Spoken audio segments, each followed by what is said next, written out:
going with it.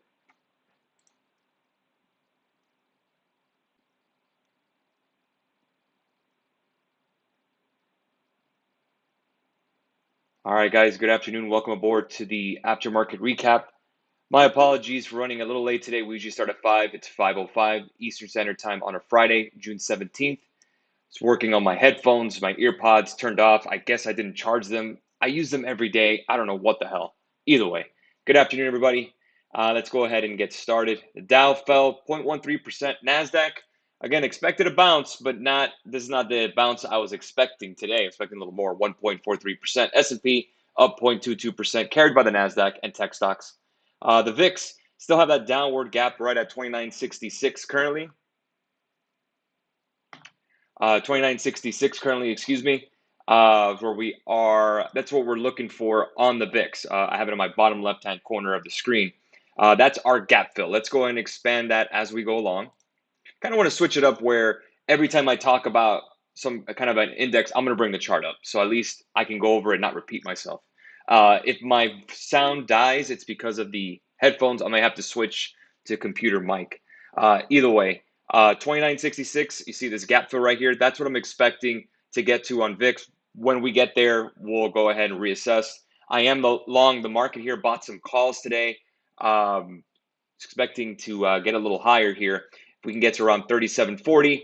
We tapped around 37.12 earlier today, but again, that was the high. Had a red candle right at 3 p.m. and then right after close, we got pretty quiet price action in terms of a quadruple witching day. So interesting at the end of the day that we didn't get that tons of market action. Again, ahead of a holiday, I'll take it. I mean, it was Green Day today. That's fine. I mean, we'll take what we can get as of right now. But I like Apple. I like Qs to go moving forward. Again, there's plenty of gaps. There's a gap right here on Apple to the upside. Let's see and get that. SPX still has the gap to fill on the upside. Let's go ahead and expand ES while we go over everything. Let's take a look at Qs. Qs, there's a gap fill. I believe that's why I marked it. Yep. There is a gap fill right at 300. There's a gap fill at 288. So those are the levels that I'm watching for. In terms of, let's take a look at the dollar, which was key. And the dollar, the key level was 105. And I tweeted that earlier today. Again, stocks were falling as the dollar was getting bidded up. Let's go and bring up the hourly. And you can see that V-shaped recovery. If we were to got a little more downside on the dollar, maybe probably get to around 103.31 and break it, I think equities would have gone higher. We talked about how important the dollar is to the macro. 10-year yields fell today. Nice. We had the yield curve widen, and at the end of the day, that's a good thing. The only thing in terms of bonds, and bonds were bid today. Nice, right?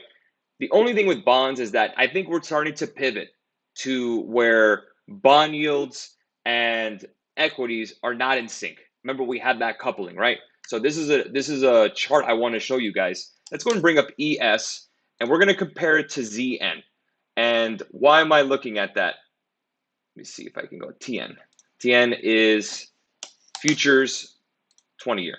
So a lot of stuff going on here. Let's go and bring up the daily. Purple line is your 10-year, your 20-year or futures, the futures for bonds. This is bond pricing. And you can see we coupled a couple of times, but as bond prices have fallen, again, the S&P has as well. We decoupled back in early or mid-March when we got that nice bounce. But again, we continued down to the downside. We were kind of in the middle of it in May. We'll go ahead and zoom in here. And this is why bonds and stock or bond market is so important. I'm going to keep beating the drum on that. If we can just recouple with bonds, bond pricing, we're looking at around 38.92 S&P, all things being equal. And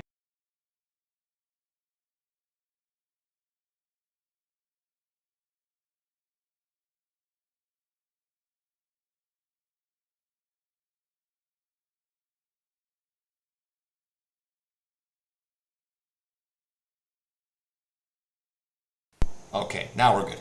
Sorry about that, the sound. Toss this crap out of here. I have to charge it. I'm sorry, guys. All right, now we're on microphone of the webcam. All good. Back to bond yields. Bond yields, bond prices. Now you could see right here. the decoupling of bonds and SPX or S&P futures, so we can kind of keep it on an equal keel. So again, either we expect bond yields to increase, bond prices to recouple with the S&P, or we expect the S&P to recouple with bonds, and then we'll get to 38.92. You have the gap to fill at 38.95. So again, let's hold our horses. I still expect us to get to 3800 for that first gap fill. But again, if bonds can stabilize, if we can see how bonds, and maybe we can recouple both, then we can see equities go higher with the bond market being less volatile or going up higher in terms of prices. The issue is, in recessions, bonds get bought. That's usually just what happens. That's the safe haven, or gold, or something like that, or commodities sometimes. But again, if you expect bond prices to be our leading indicator for, let's just say, risk or kind of falling inflation, maybe, then you need the S&P to recouple with bond prices and get it around 38.92. You can see that we've had a pretty close correlation, even on the yearly. Pretty close correlation. Again, we kind of were zigzagging. Look at the volatility in bonds just in the past 2 weeks. It's been absolutely insane. So again, if we recouple with bond prices, 3800 is our target. That's my intermediate target for a bounce back rally. Again, short covering, I don't expect the market to go much higher than that. I think max you'll get to is maybe 3900, where there's another gap fill there. But 3800 is my first target. I'm going to stay long there. Really the only, I would say, support that I see here, 3650, 3640 has been holding. Why do I say that? Because that's the level that we're looking for in terms of the Fibonacci retracement, 161.80. Everyone's been asking me, what's the price that you're looking for? I'm looking for 3,500 S&P. Just start putting some cash to work other than SPY-G. I'm going to start looking for stocks that I want to buy. A couple of stocks that stand out. Target. Look at Target today, guys. Target on the day, on the on the daily. We're going to bring this up. I think I had the 3-week year. Where was this thing? 2-year daily. There's a gap to fill. If you guys remember August of 2020, most of the retailers kind of front ran or kind of pulled guidance because you had everyone at home ordering products, buying goods, right? And if you've been in the morning know, in the aftermarket recap here on YouTube, I've talked about how the consumer has been pivoting now for some time between buying stuff to doing stuff. Again, concerts, events, clubs, flying, travel, leisure, more than buying things. We saw that with Target. We saw that with Walmart. We saw it with Amazon's earnings. Again, would that be the peak? Are we still going to have people starting to buy things? Well, again, inventories are starting to build. Remember, we saw the weak guidance from Target, the weak guidance from Walmart, the warning guidance. I think Target's a little overdone. Target's something on my watch list. Definitely pays a good yield, about 3.3% yield. Great balance sheet, great management. Filled that gap. So again, I like Target here if you're looking for a stock that's going to pay at least a good dividend. Here, I wouldn't say the bottom either, but again, at very beaten down prices, and also valuation now in terms of even with the guide down, you're looking at a PE ratio on Target of around 11 and a half. Again, that's cheaper than Walmart at 17 times. That's cheaper than Costco at 31 times, which I own. That's cheaper than Procter & Gamble at 21 times. So again, I'm all for value. I'm all for value stocks, but again, let's find a good price. I think Target's definitely something that I'm looking for to buy. I do shop there too, so why not? Again, buy something that you usually consume. Anyways, one more stock that I'm looking at, Qualcomm. Qualcomm, there is a gap to fill here at 93. So maybe we can wait and see if we get a little more downturn on Qualcomm. This purple line is just the bonds. So again, I could just remove that study, no problem. But again, you do have a gap to fill right here on Qualcomm. Qualcomm in terms of PE ratio is pretty cheap. Let me see if I can pull that up here on the S&P map. Qualcomm is trading at a 9 times multiple. Qualcomm pays a dividend of, I believe, 3%, 2.48%. So again, in terms of value, Target's a good one. Qualcomm maybe, I don't think that's overvalued at all. Again, they make 5G chips for handsets and everything. Again, we know Qualcomm provides components for iPhone and Android. So 93.74 would be my level. Target would be more of a part of the one I would want to buy first because of the actual gap to fill. But 3,500 is a key level. I might just want to pull the trigger on Target. Let's see how Tuesday goes. Maybe we can get a gap down to red or something like that. And then I'll see if I can get into Target. Back to the markets. I know I'm going on for a little bit. The dollar we talked about bonds. Let's take a look at high yield credit. High yield credit is so important, guys. I know it gets old, but the 1 hour chart, again, if we expect the NASDAQ to go higher, we need high yield bonds to go. So let's go ahead and compare it with the NASDAQ 100. And you can see here, if we go pull up in the daily chart, purple line being the NASDAQ 100 and the candles being high yield credit, you can see the correlation is there, guys. The correlation is right there. We need high yield credit to continue to go higher so it can lead the NASDAQ higher for the stock market bulls. So high yield credit, HYG, extremely key. Let's go ahead and go to LQD. This is the investment grade bonds. I would not compare this to the NASDAQ. I compare it more to, let's go ahead and just compare it to the Dow. Probably a little easier.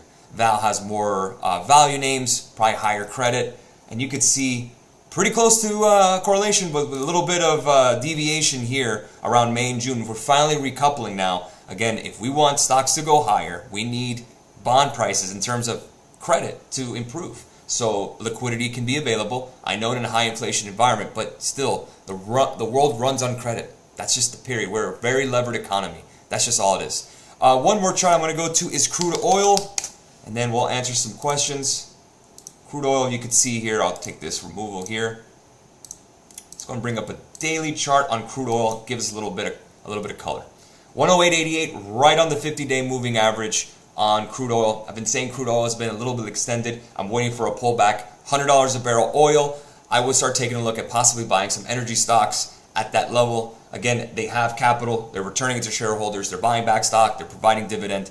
3 years later, oil is the way to go. The only issue with oil now is that the energy stocks, again, they have been absolutely on fire. Again, I can extend. I don't need to extend. I have the top here where we were at $80. If I want to remove this Fibonacci retracement line and we just want to add a new one, let's just say, we'll go ahead and draw that really quickly. Go to percentage, and we'll start from the bottom. Let's start from really February, where we had the Russian invasion happen.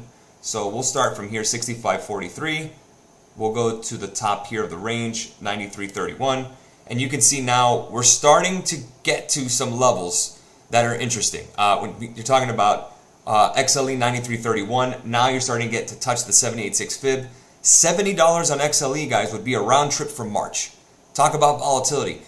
I had the 77 puts on unusual options activity. I did not fill. I want to shoot myself. I just didn't do it. But I do like energy to the downside. I'll probably target XLE to 70. If 70 does break, then you can start going to 65. 65, 7, I would say 65 would probably be a good buy level to start positioning yourself in some energy if you expect oil prices to increase and down the line. Never know what happens. But again, a good place to possibly reload if you wanted to. Or if not, you can start taking some profits on XLE because looks like some weakness is coming. Interesting enough, energy being down 7% today, crude oil. Let's take a look at that daily. Again, right around 108.88. We did bounce right around 106.66. But understand that energy was kind of propping up the Dow and propping up value companies, energy companies, right? That was the value names, kind of like the consumer staples and such, utilities and materials and industrials. The problem is that that's the leader in the clubhouse. If crude oil slips, let's say worst case scenario, you start testing 84. Sure, we'll be happy with the price at the pump, but the S&P will be tanking unless we get a rotation out of that. Could we start seeing a little bit of rotation like today from energy to NASDAQ? Because that's what we got today, 1.43% of the NASDAQ. Or are we just getting short closing on tech and profit taking on NASDAQ? Could be either one, but again, flows are going to be extremely important to see. I want to see next week, especially with oil. The oil market's going to be right on my radar, so is bonds. If bonds can bid and high yield credit can bid, NASDAQ will go with it. If crude goes down, then the Dow will continue to go down. So again, look at the Dow compared to the S&P. So let's go to the daily. We'll compare this one more time, and then we'll answer some questions. Let's go ahead and bring this up with the SPX. And you can see, again, the Dow has held up, but you can see that we had a little bit of overshoot in the S&P due to tech. SPX is heavily weighted tech. Dow is more weighted with value names, energy names, banks, and what have you. But you can start seeing that, we're getting a little close where the S&P is trying to recouple back with the Dow. As again, these green shoots here, that's really oil helping out. So again, the larger the price, the higher the price energy companies go, the more weighted it will be in the NASDAQ, the more weighted it will be on the Dow. As tech slips, it'll be less weighted on the Dow and less weighted on the S&P. Very important to understand your ratios as you go when it comes to a moving average. Bitcoin today, still holding. Interesting enough, 20,000. Can we see what happens next? I will be watching over the weekend. The saying goes, weekends are for crypto. Let's answer some questions. All right, guys, good afternoon. JJ asks, how am I? I'm doing well. Thank you so much for asking. I'm glad you're here. Thoughts on JPM? JPM, I do like. Wait for 110. Let's go ahead and take a look at the charts. 110 right here. You do have a gap to fill right at 104. So again, let's see if we break 110.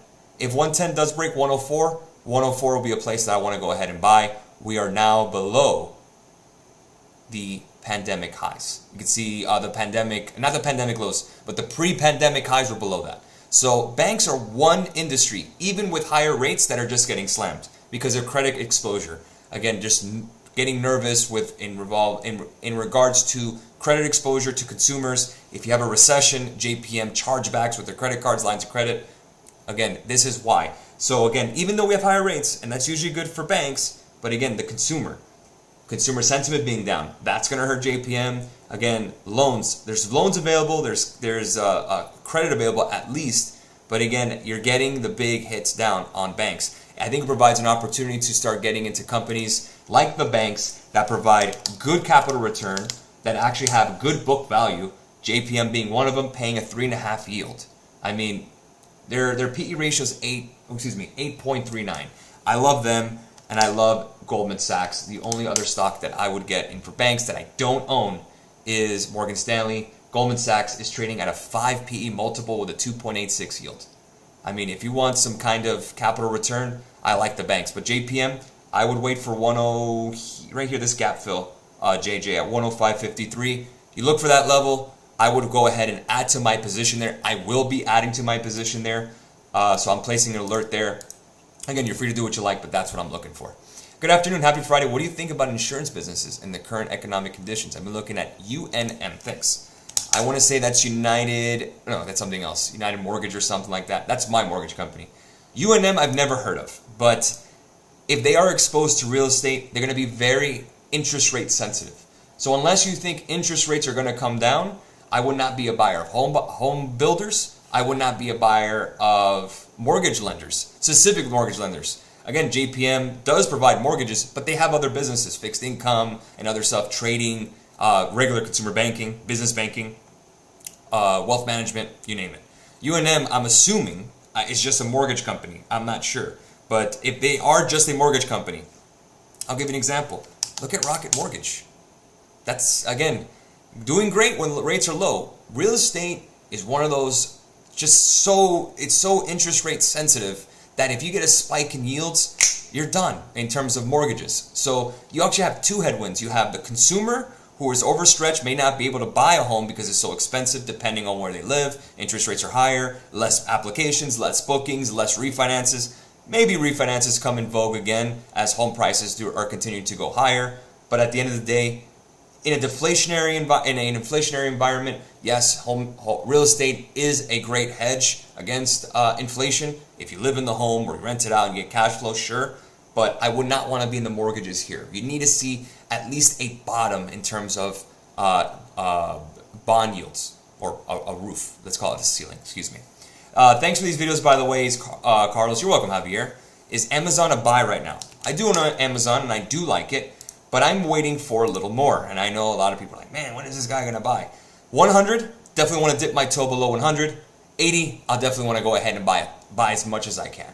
I like Amazon. The only thing about them is that they are expensive. You're paying a premium for Amazon, 38 times forward earnings.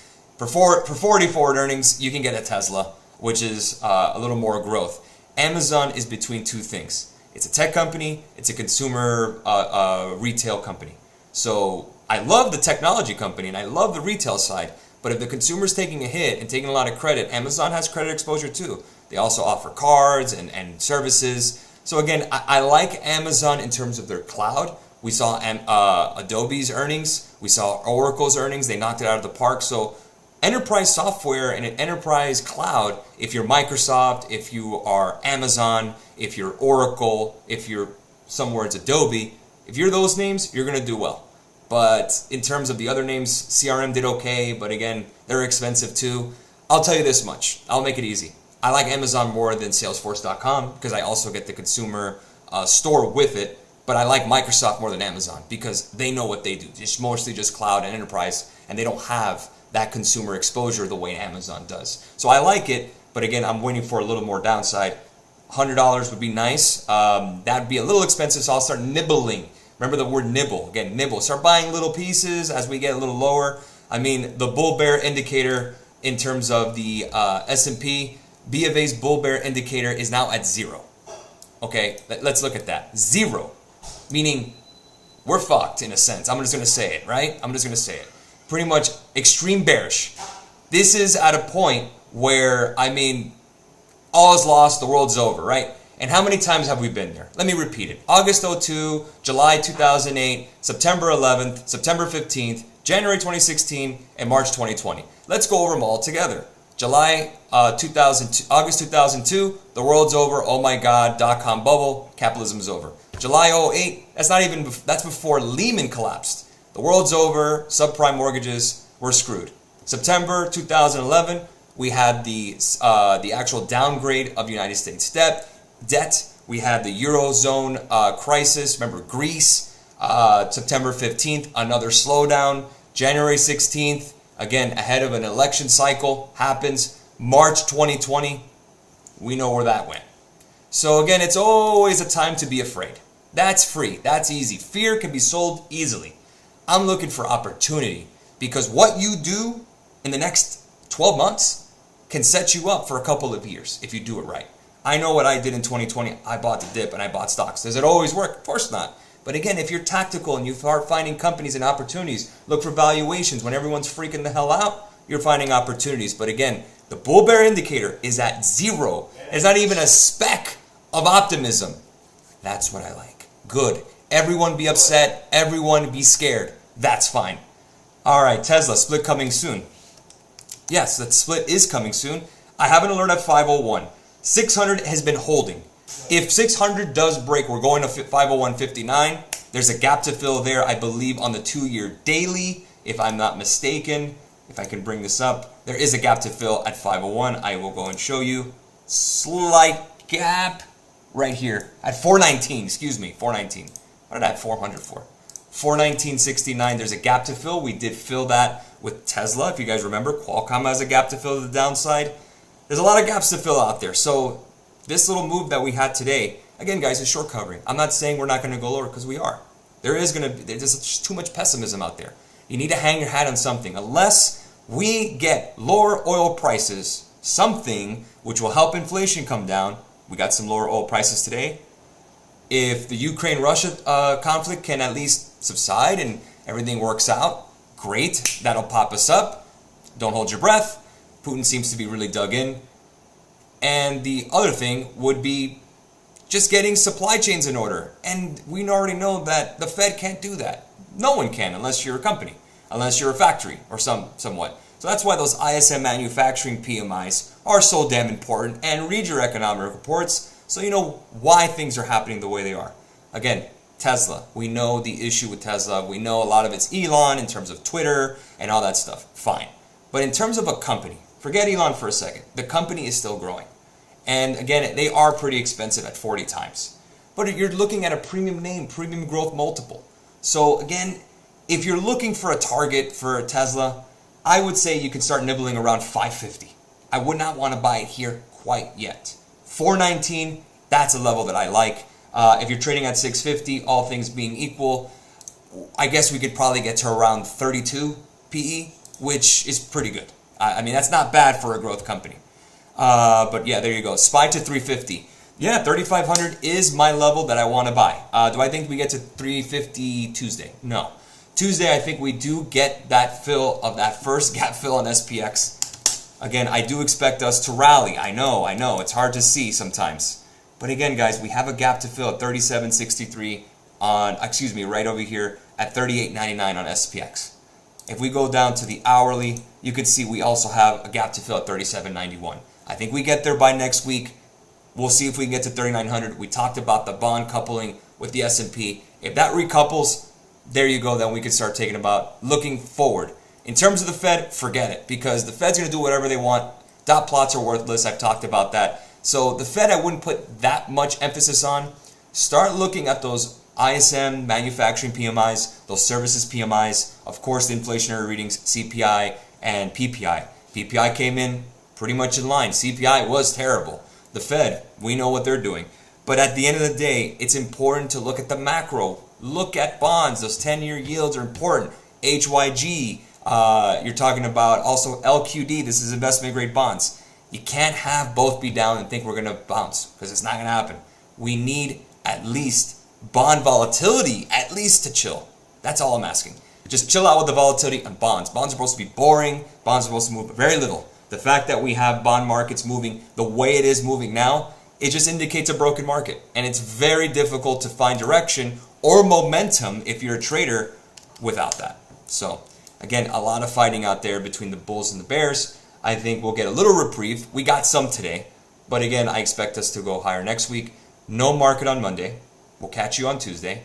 Have a great Father's Day to all the great guys out there raising their children, working hard, taking care of business. We appreciate you. Have a great rest of your week and enjoy your 3-day weekend. We'll see you guys on Tuesday. See you later.